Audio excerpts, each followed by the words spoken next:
something I posted the other day, and there's a strategic reason behind it. I was like, go into your emojis and enter your first 6 emojis and see if it explains your life. 118 comments in 24 hours. And you're like, well, that has nothing to do with real estate. No, but it's a tide riser. And what a tide riser is when you put an engagement post out and you get all of that engagement, all of those people are more primed to see your next post. So what do you do next? 24 to 48 hours later, you post something that is more catered towards your business.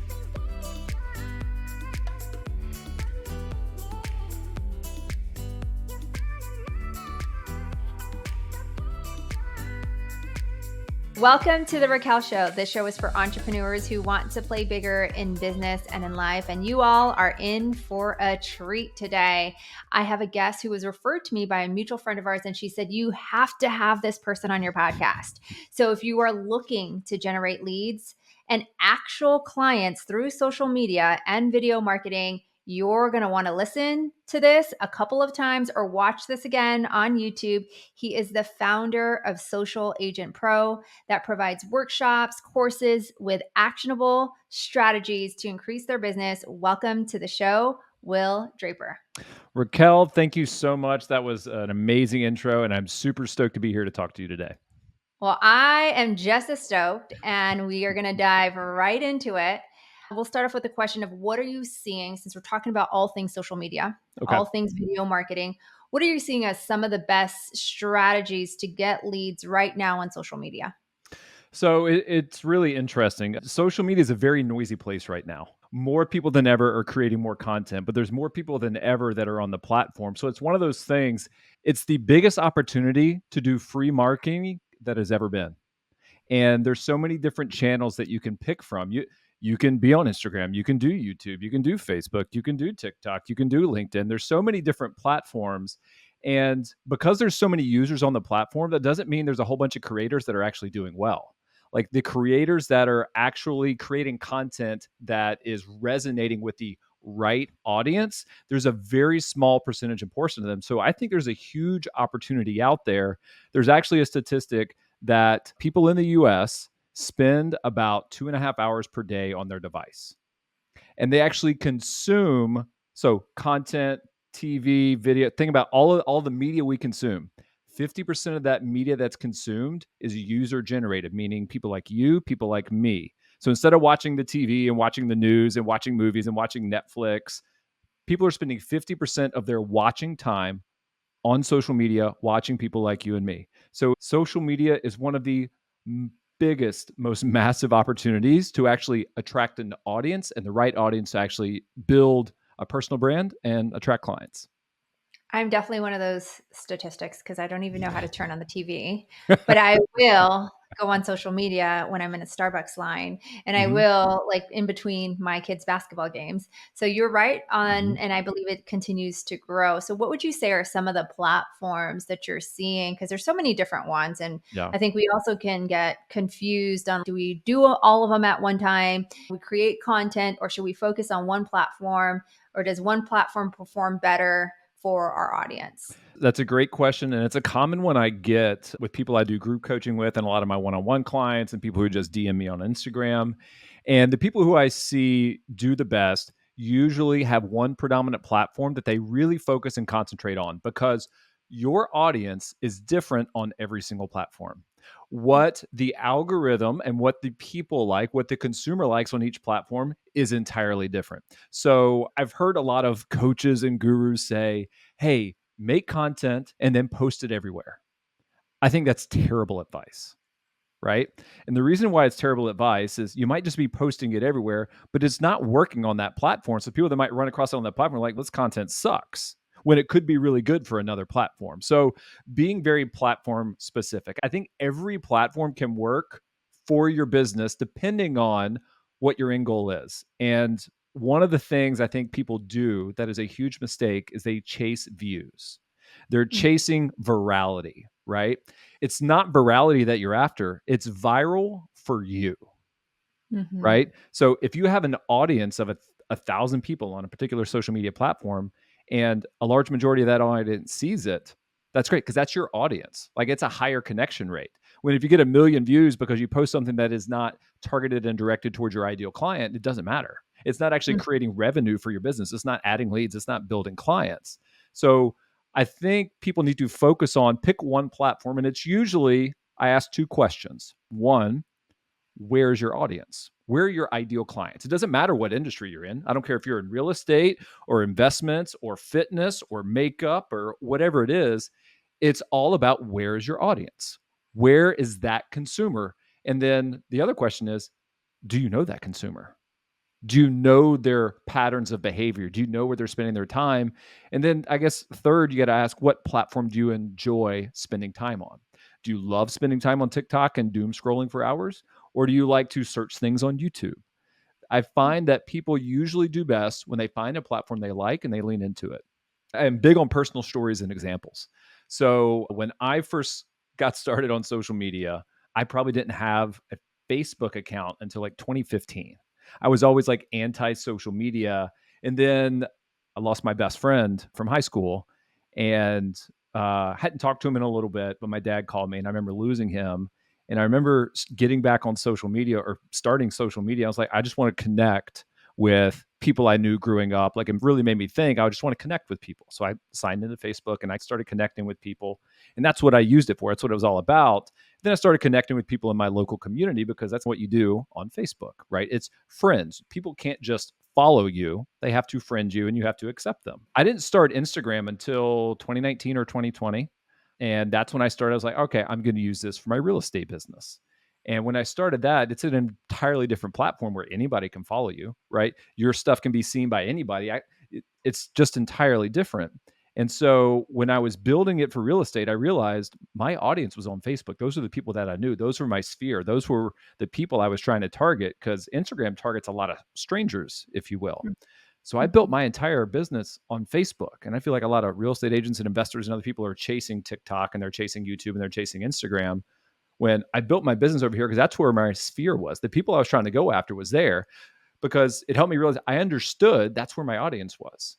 Mhm. And then as I built my business and became successful of using social media, using video marketing, I started growing my Instagram following, which is where I have the biggest following now of almost 41,000 followers there. And they're all real estate agents because I knew they needed help on whatever platform it was. So I knew my ideal audience on Instagram was real estate agents. I knew my ideal audience on Facebook was the people in my community, my friends, my family. And that's how I built my real estate business. How I built my coaching platform and education platform and courses was on Instagram. So the audience on those two platforms is very different. So my strategy on those is extremely different. I think everybody else should be too. It's again, it's all back, and this is a super long-winded answer to you have to understand where your audience is. And once you understand where your audience is, you have to cater and play to that platform's strengths.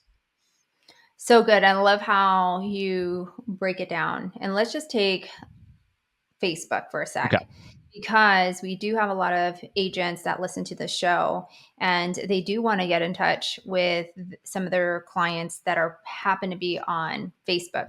What would you say are some strategies or posts or videos that you see agents doing today that are hitting to get back in touch with some of their clients or generate leads for them?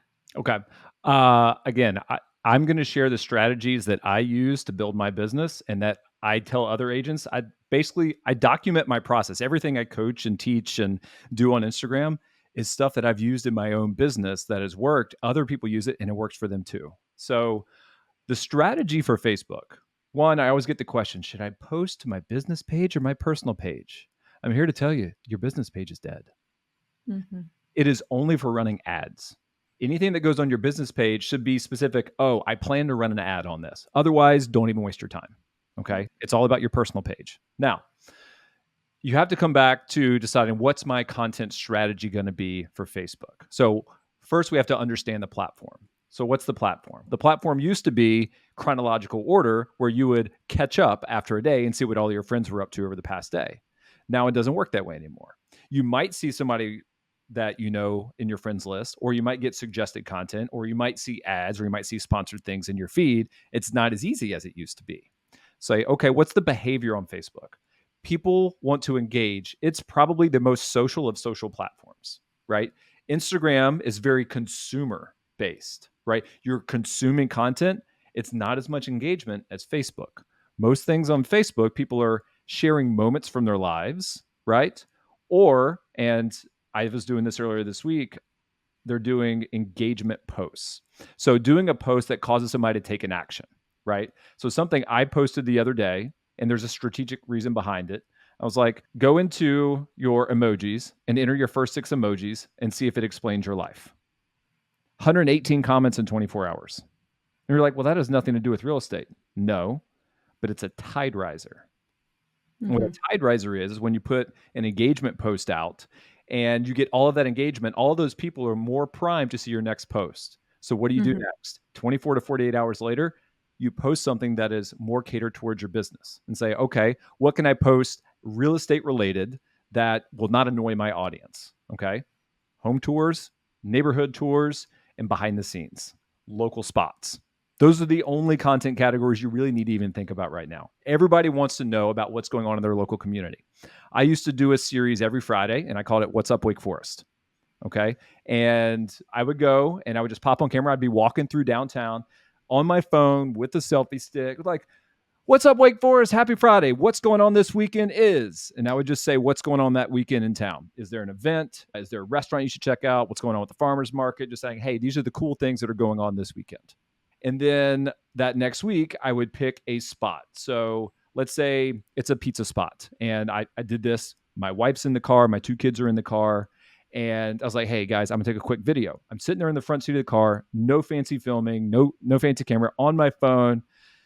If you're looking for a great pizza spot in Wake Forest when you're on the way home from soccer practice and dance recitals and you just need a quick bite and it's actually cheap, it tastes pretty good, then you should check out Bricks. Let's go do it. I'm sitting in the front seat of the car, I do that, walk in, just do a quick couple scans inside, put that together, put it out. And I would do that once a week, right? So I'm talking to my ideal client who is people who live in my community, who have kids, who need a quick bite of pizza on the way home from all the sports activities that we all have to do as parents, because I wanted to work with families. Right? I did that consistently for 3 months, just once a week, just post something about that. Just sit, it's all real and raw. Nothing is edited. Nothing looks as pretty as it does now. And after 2 or 3 months, I would have people that I barely knew reaching out to me via direct messenger or messenger, I guess, on Facebook saying, hey, I'm going out with my wife this weekend. Do you have any dinner recommendations? I'm like, oh, that's kind of neat. Like people reaching out to me, which then what do? I have an opportunity to have a conversation because they started a conversation with me. And then I can be back. Oh, yeah, you should try out this spot. Hey, by the way, where are you living nowadays?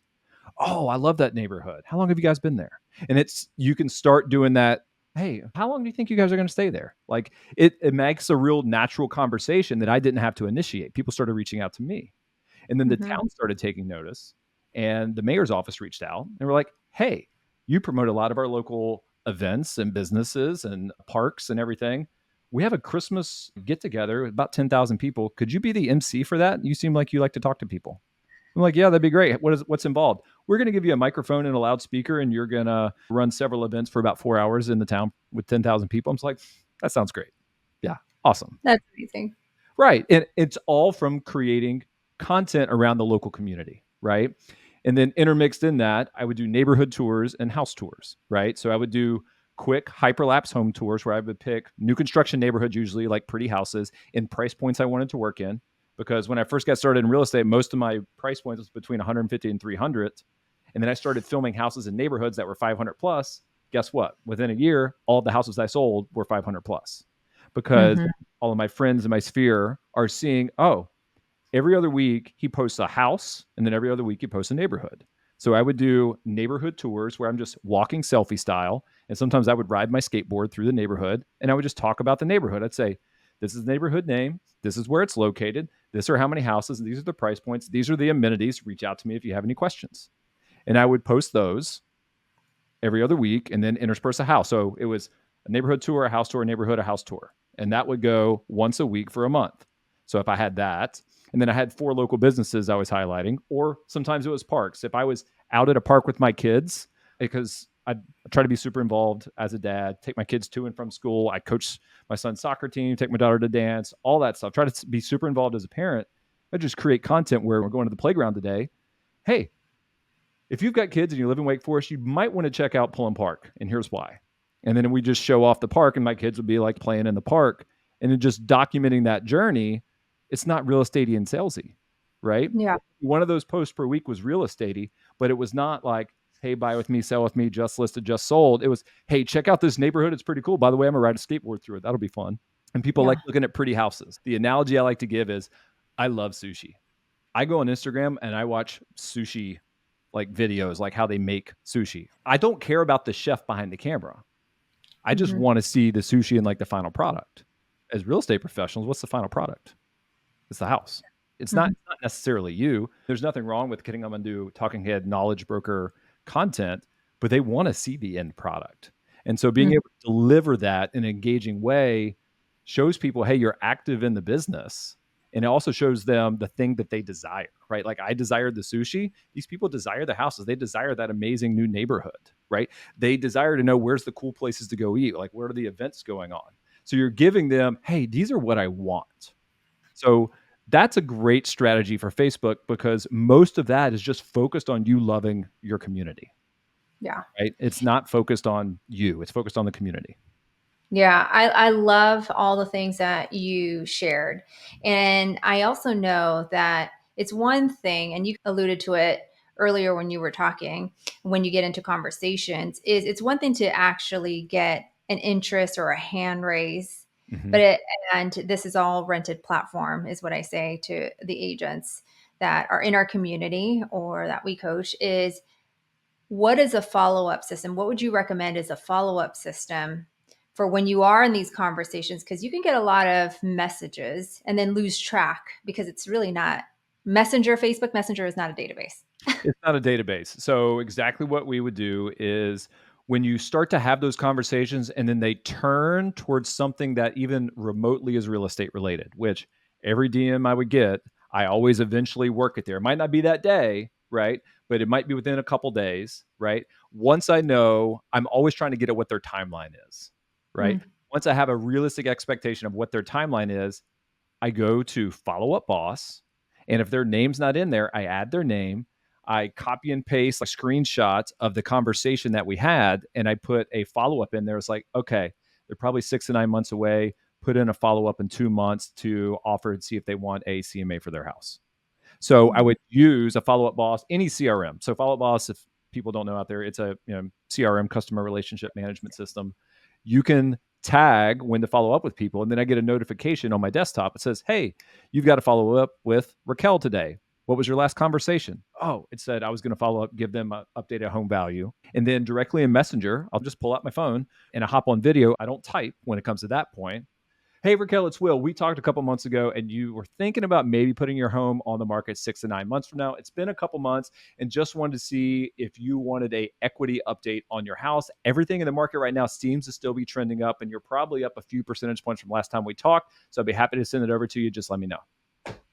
Direct in Messenger, send it over. Right. That mhm. usually gets like a 75% response rate because you send a video. It's really Right. hard to turn somebody down when they take the time to make a video and you're making eye contact. Because once you make Mhm. eye contact with somebody, it's, ooh, I need to respond to that. It's so easy Right. to ignore just a text, right? And it also in the messenger thing, instead of just being a little blurb, it's your whole face, right? Yeah. It's that whole thing. It's like, oh, I can't ignore that. I better reply back. You'd be surprised how many video replies you get back. This is the first time I've ever done a video reply. This is cool. And that just starts another conversation because they're like, you're fun. This is neat. Right. Yeah. That's so cool. Where do you see on the flip side, where do you see agents making mistakes when it comes to Facebook or Instagram? Because I feel like most It's fall on the not platform. knowing who their ideal client is and not building content buckets around that client and giving them what they want. I feel like a lot of agents make self serving content, and that self-serving content, it's not helping the other person, right? Mhm. Like it's all about them. It's not about you, it's about them. What do they need? Instead of like, yeah, I'm going to do this, I like this. Well, Mhm. that's not necessarily the right thing, right? Like you really have to understand who your ideal client is. If you're niching down and you say I'll help anybody buy or sell, you're not going to make good content. Nobody's going to resonate with you. But when I said, all right, I'm gonna niche down. I live in an area that's got 50,000 people. in a small suburb outside of 2 million people. I could focus on the 2 million people, or I could focus on the 50,000 and say, okay, I'm just going to go all in on this area. I'm also going to just make all my content focused around families. Okay. I want to work with families who are upsizing. That was my ideal client, families who are upsizing in the particular area that I live in. So, what does that mean? What's important to them? Schools are important, neighborhoods are important, places to take their kids are important. So, what was all my content about? Those things. So, who does that attract? Those people, right? If you don't know who you're making content for, you're making the wrong content. Speaking of content buckets, and you also said it a little bit earlier, is you would make these contents from like neighborhood tours, community tours, property tours. What would you say? Because you teach a lot of agents Mhm. today when it comes to this stuff. What would be like a routine? Because I remember when I was first getting into real estate, and I've been in it for over 2 decades, is like they would tell us, you got to practice your role play scripts. Then you got to go prospect from 9 to 12. And then you have appointments in the afternoon. What would you say would be a good routine or a system for an agent that easily gets distracted, especially with social? Like we get on social, we consume, and we forget that we've got to record. So, I am self-prescribed ADD. Like, I don't take medication. I've never been like diagnosed with it. But if you ask my wife, I am scatterbrained. I'm all over the place. But I'm also very systematized. Yeah. Okay. And when I first got into real estate, I didn't know what a daily schedule looked like. And then the exact schedule you talk about, do this. I was like, I found that out. Like, I got into the brokerage and we went to training in the first week after I got my license. And I was like, this sounds awful. I was like, that's what I was trying to get away from in the corporate world. This is not like, this sounds gross. I don't want to call people. I don't want to role play. This is dumb. Yeah. And not to say that those things aren't valuable, they're super valuable. But for me, I was like, that's not what I want to do. I want to do things differently. I want people to reach out to me. I want to do attraction marketing. So, what is that? Okay, that's content. And I was like, okay, how am I going to do this in a systematized way? And it took me about a year to find my own system. Okay. So this would be like a typical like schedule for me. And in Google Calendar, I have time blocks in there. Like I'm very big on time blocking, right? So there's time blocks in there. It says 5:30 to 7 a.m., go work out. 7 to 8, get ready, get kids to school. Mhm. And then 8 o'clock, I would do my affirmations and put out my goals. Like I'm big on the juju, right? Like I swear the juju stuff works. And then I wouldn't open my email. I don't open email till noon because if you open up email to me, I went down a rabbit hole. Mhm. Okay. So what I would do instead is follow up, follow through. Okay. So after I did my affirmations, I'm in the right headspace. I would open up my CRM and say, okay, who am I following through with first? Okay. Follow through is replying to a commitment you said the day before. So who did I talk to yesterday that I said, hey, I'm going to give you this. I'm going to send you this. I'm going to do this. I promise I'm going to do this. We all do that on a day-to-day basis. Hey, I'll email you. I'll text you. I'll send that to you. So all of that goes in my CRM. It also goes in as a task. So I was very big in my CRMs. Okay, this is my task for tomorrow. That's my follow through. I need to follow through with the 4, 5, 6 commitments I said yesterday with my clients. I would knock those out. Usually takes about 30 minutes, right? And say, okay, what's my follow up? Then I open up the CRM again and say, okay, who have I tagged because I had a conversation with on Facebook or had a conversation with on YouTube or Instagram, or I had an online lead from Zillow Realtor.com. Like, who have I tagged that it's time to follow up with? And then I would follow up with those people based on what our last conversation was, right? But I wouldn't do any other outbound prospecting besides that. So I do follow up and follow through. It takes about an hour. Okay, once I've done that, it was usually about 10 a.m. or so. From 10 to 11, I would get on social media and I would interact with people.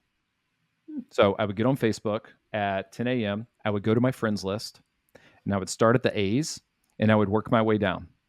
And I would click on their name, see what they were up to, see their stories, see their feed, leave a meaningful comment on their post, not just say, oh, that's cool. Leave a meaningful comment and a question, right? And if I got to their post and there was no question I could really ask, I would still like and leave some sort of comment because you can't always leave a question, right? Yeah. But I would intentionally do that with 20 people. And sometimes you would have to go through 30 or 40 to find 20 people that have posted something. Right. But what I'm doing is I'm training it to send me those people that are in my friends list, and I categorize them like these are all my local people, right? I wasn't Mhm. focused on my high school friends from 3 hours away. I was really focused on the people that lived in my community. So I Right. would intentionally do that for an hour. Okay. So I would do it through the feed, and I would do it through stories, right? I would intentionally go 20 people in the feed, I would go 10 people in the stories, and then I would go to my DMs and just respond to DMs. Because anytime you comment on a story, it sends it to a message, Idea. sends it to a DM. So I would do that. Now I'd spend about an hour doing that. And then I would make my post for the day at 11 o'clock. And when I made that post at 11, guess what I'd been doing the previous hour? Engaging, engaging, Priming. engaging, engaging. So guess who gets to see that post? All the people I engage with, right? And Makes so that much. post, it might be the video I made from the day before. It might be the video tour. It might be one of the engagement posts, or it might just be a picture of my kids, depending on what was on my calendar. Because I Mhm. use something called Metricool, and it allows me to plan out all my content. And so I have everything like planned out. So I was coaching somebody this morning, and they were like, "How do you do it?" And I shared my screen. They were like, "You have your entire month of June already planned?" I'm like, "Yeah, June is planned, filmed, edited, captions written, scheduled. The entire month of June is already done for me. Like And when everything." do you do that, Will? Do you do that like the month before, on the 25th, on the 15th? Is there a I set? Do wrapped you up back? today. I wrapped up today. I Okay. started working on it yesterday. It usually takes me about 8 hours to do an entire month's worth of content, Okay. and And do that's it. you batch content I batch everything. I batch everything. on a Uh, certain day?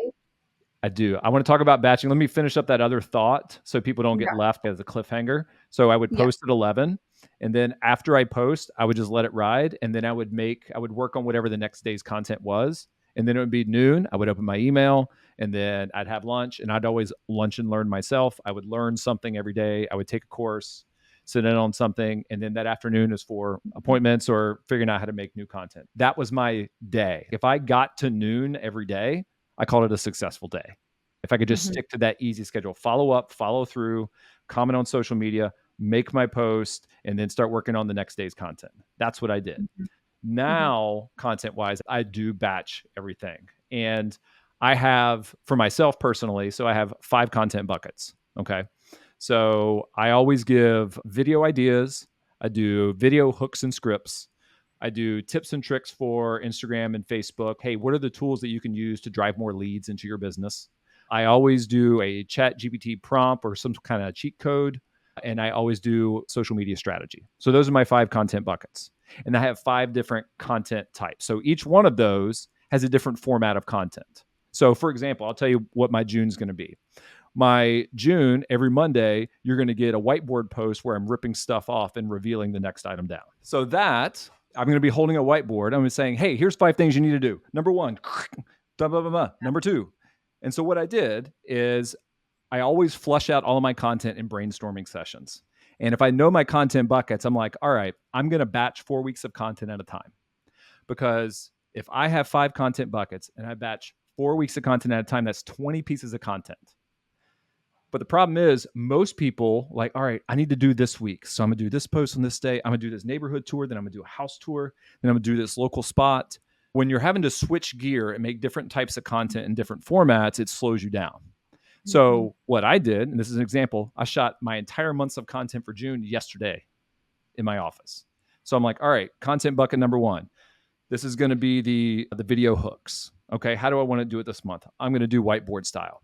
I got my office set up.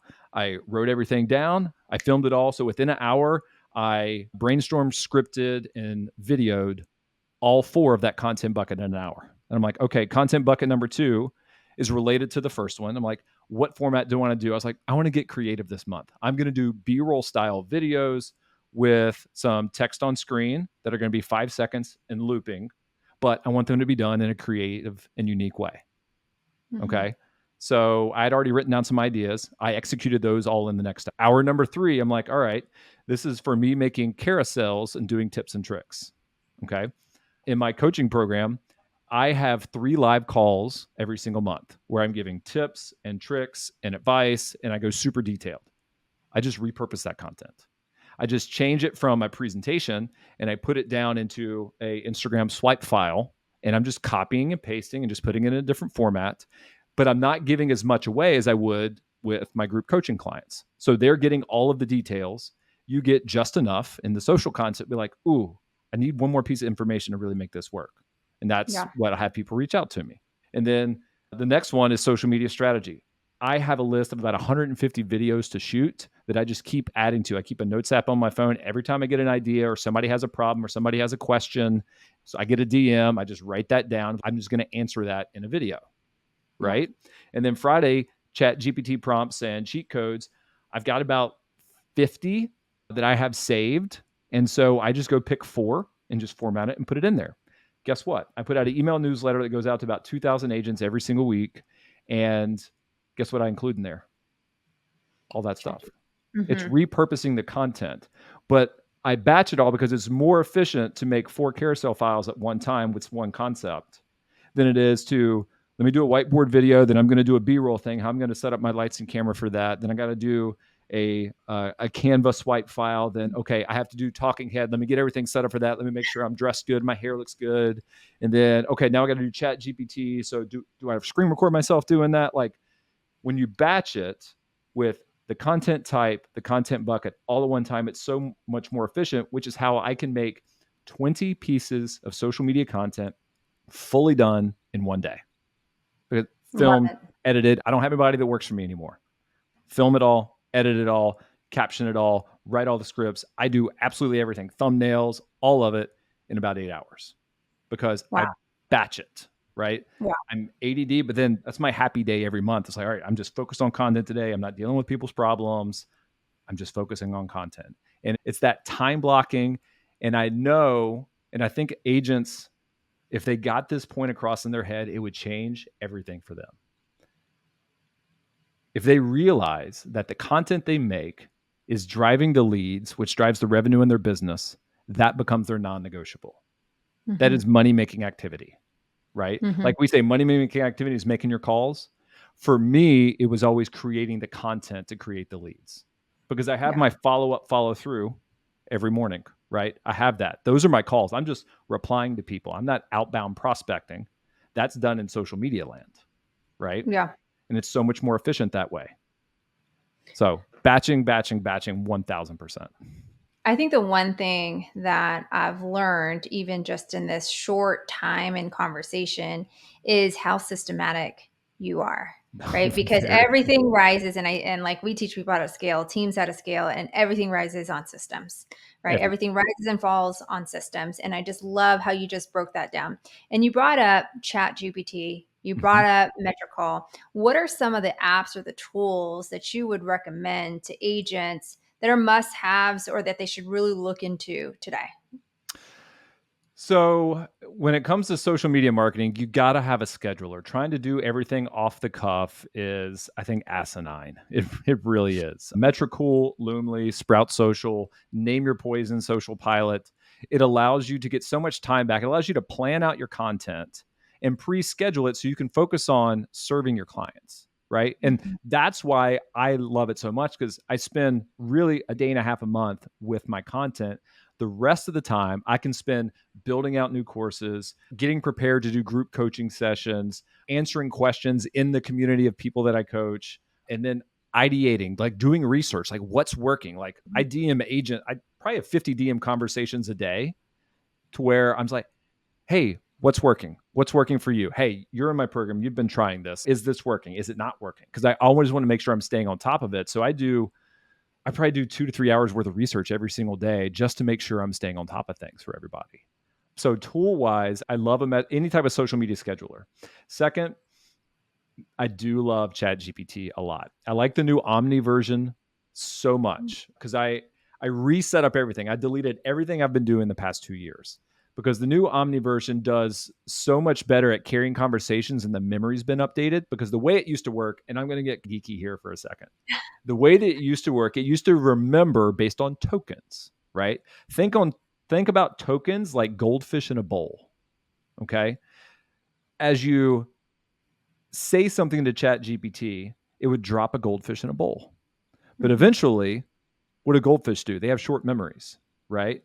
And the goldfish in the bowl, you finally fill it up and there's no water. It can't learn anymore. And the goldfish start falling out and it forgets the memory. They 5x the amount of memory that it has, and it now remembers across different chat threads. So if you're in one chat thread talking to it, it'll remember in the next chat thread.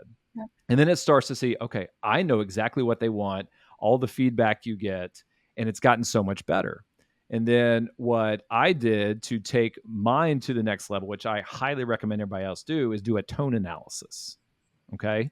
So on my YouTube channel, there's a video I put out about how to do that tone analysis. And it's on my social media. It's on my Instagram as well. The tone analysis, what it allows you to do is I took essentially a coaching call and a podcast just like this. And I took the transcript and I fed it into ChatGPT as here's how I talk. I want you to analyze the cadence, the formality, the tone, and the style of the way I speak. And every time I ask you to provide me a script, to write something on my behalf, I want you to emulate my style. And it analyzed all that and it said, your style is, and I was like, that's pretty right on. I was like, that's my style. And they're like, and based on your style and all of the content we've been analyzing, your ideal client is, and I was like, 100%, right? I was like, that's my ideal client. That's my tone. And I was like, okay, how do I make sure you always use this every time I ask you? Just like, we're going to give you your copy and paste this information and put it in your new custom instructions and how you want ChatGPT to interact with you. I'm like, cool. So I just copied it. I deleted everything I had before, custom instructions, the way it should operate with me. I deleted all of my chat threads and I started from scratch. And what it does now is insane. It used to get about 65 to 70%, like right on. Now I might change one or two words in a script or a caption, and it's allowed me to increase my productivity by 2-3x because I used to handwrite every one of my captions. Okay. Now what I do is I feed it my video script. It's like I have certain chat threads. Each one of my content buckets has a different chat thread because the style on each one's a little different. So the information that I give it as input's a little bit different. And the output I want's a little bit different, but I want it cohesive. I want to make sure Monday is always Monday, Tuesday is always Tuesday, Wednesday is always Wednesday. It's got a different vibe and a feel, right? And when I trained it and then I asked it this last time, I was like, here's the video script. I was like, here's exactly the style and format that I want. I was like, make it sound like me, go. And I was like, son of a, you know what? So like, impressive, right? I was like, oh my God. I was like, I went back and I was like, I deleted one sentence and I changed one word. I was like, I'm deleting this sentence and changing this word. Don't use those again. Here's why. Right? Yeah. It's the thing most agents miss when they try to update ChatGPT. They don't say, here's why I'm doing this. You just do it blindly. You're a mom, right? You've got kids? Yes. Mm-hmm. If you say no and they say why, the worst thing we can say, and we're probably both guilty of it, is because I said so. Never do that. My wife is actually a child psychologist. And so I feel like I'm a way better parent because of her. But she's like, oh, you always have to give the logical reason why, and you have to explain it. And it has made me such a better parent. And it's made me really good at ChatGPT too, because I'm like, okay, here's why I don't want you to use that. Please don't say game changing, because game changing is not normal terminology I would use. It sounds like ChatGPT wrote it and it's understood. Are there any other words like that? As a matter of fact, there are. Don't say blah, blah, blah. And now what I get back is just great. And it just saves me so much. It's like I wrote it, right? It's like I wrote it. It says, here's my video script. And I put it in there. Now, what's neat, and I tested this with this new Omni, instead of copying and pasting the video script in, you can just upload the video. And it'll analyze the video. And now I don't have to tell it. So what used to take me 10 minutes now takes me like 3 minutes. So it's just like getting that time back, which is why you can do that. And as agents, like and entrepreneurs and business owners, we all have to wear so many hats. We don't just get to buy and sell houses or buy and sell insurance or buy and sell mortgages. Like we have to do all these other things. Like we're CPAs and we're cleaners and we're tech and like customer service. And God, why not buy so much time back by training something that can do it for us? And you just get all that time back to actually go back to doing what you should be doing, which is serving your clients. Yeah. You've dropped so many nuggets today on our show. Where can people connect with you? And we'll also put it in our show notes so that if you guys want to learn about his coaching programs, if you want to learn more from Will, make sure you connect with him. Where can they connect with you? Best place to find me is on Instagram at It's Will Draper. I put tons of free content out there. If you only want to absorb free content, cool. Go to Instagram. If you want to discover working with me either on a group basis or check out our self-learning program, it's on my Instagram in my bio. Feel free to go check it out. It's the Social Agent Pro. Just tips, tricks, and tactics to help you grow on social media, get more leads, and spend more time with the people that you love. Love it. And as we wrap up, there's always one question that I ask every single guest on the show is what does Will do to play bigger in business or in life? What do I do to play bigger? Yeah. How do you play bigger? How do you play bigger? It's probably cliche, and you've probably had a lot of people say this, but it's two things. One, it's mindset in knowing that we all deserve greatness. Every single human being out there, we all deserve and can achieve anything we really put our minds to.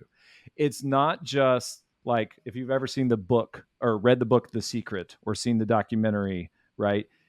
You can't just wish things into existence.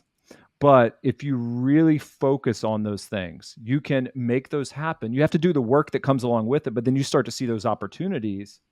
But then beyond that, it's surrounding yourself with people that are smarter than you, more successful than you, brighter than you, and just be the dumbest person in the room. And I try to do that. And honestly, even if it costs you a lot of flipping money to do it, I've invested over $100,000 in my personal development over the past 2 or 3 years.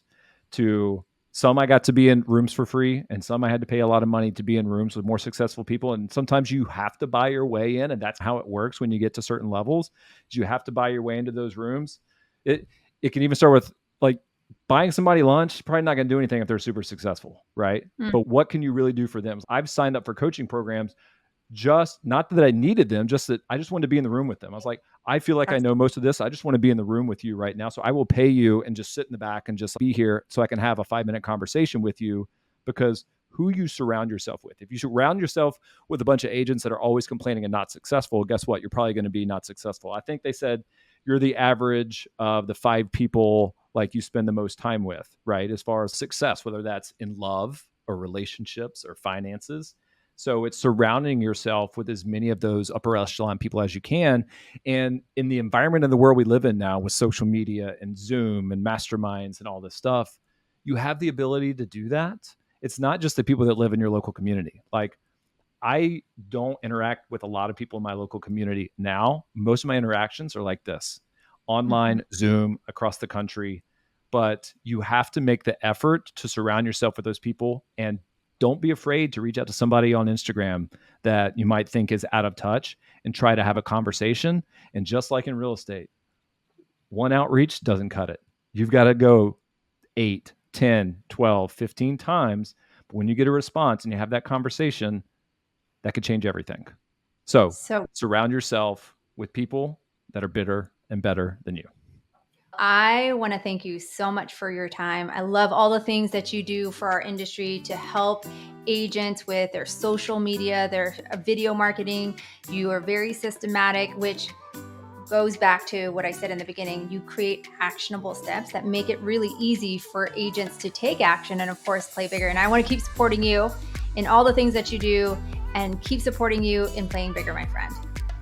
Thank you so much, Raquel. You've been amazing. Such a great host. I wish you nothing but the best. I'm always here for you if you need anything. Thank you.